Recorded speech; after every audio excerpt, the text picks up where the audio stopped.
Hey everyone, Jay Winter here with Space Headlines. We do a quick recap of what's going on in space each week. And today we're going to be talking about the first week of July. The big Apollo 11 anniversary is coming up, and Apollo 11 celebrations are planned throughout the whole month of July and on and on and on, in some cases through the whole balance of the year. There was a nice article on space.com that highlights some of the larger celebrations that are going to be going on.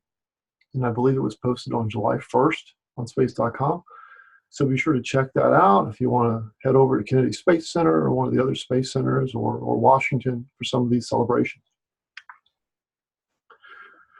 NASA had a successful test of the Orion capsule. They put the capsule on top of a Peacekeeper rocket and launched it from Kennedy Space Center in Florida.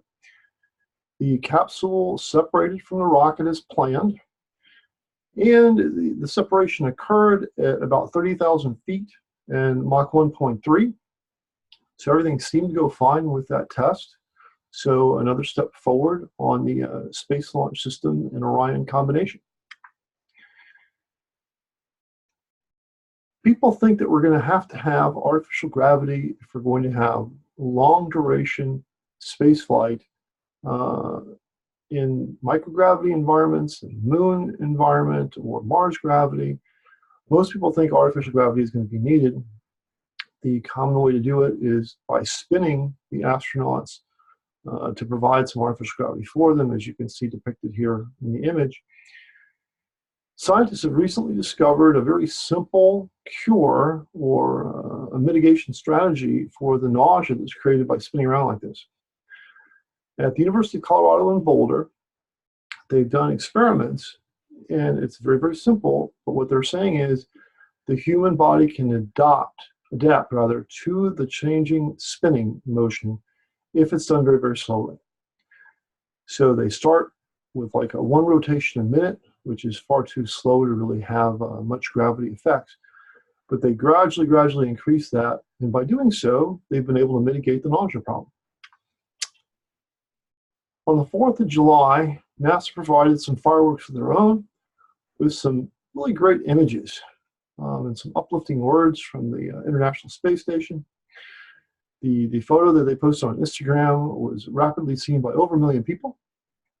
And don't forget, next year in 2020, if you want to celebrate the 4th of July right, come to Florida where we have the rocket's red glare. We have some space shuttle engines that have been delivered to NASA facilities near New Orleans for incorporation in the Space Launch System first stage. These engines are experienced, and we used to call them SSMEs, Space Shuttle Main Engines. Now they're going to be referred to as RS-25s, and the 4 engines apparently made it in good shape and will be the backbone of the Space Launch System rocket. Again, coming up on the Apollo 11 anniversary, CNET provided a nice post that was sort of a primer for Apollo 11 for people that aren't familiar with it.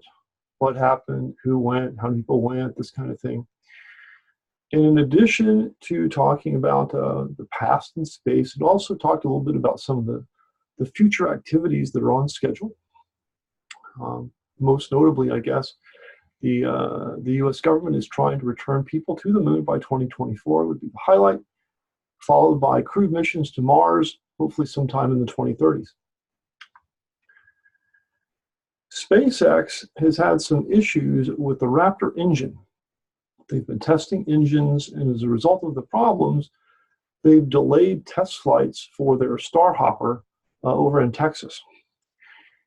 But now they've gone through 6 Raptor engines, have been tested, modified, and engine number 6 does not appear to have this vibration problem. Some people are calling it a resonance problem.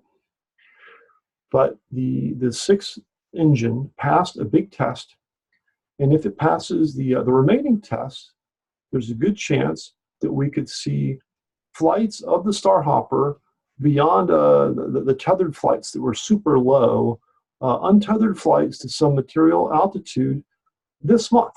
So very good news for SpaceX. That's it for Space Headlines covering the first week of July. Hope you enjoyed our show. Check back with us in a week, and we'll be talking about the second week of July. Take care.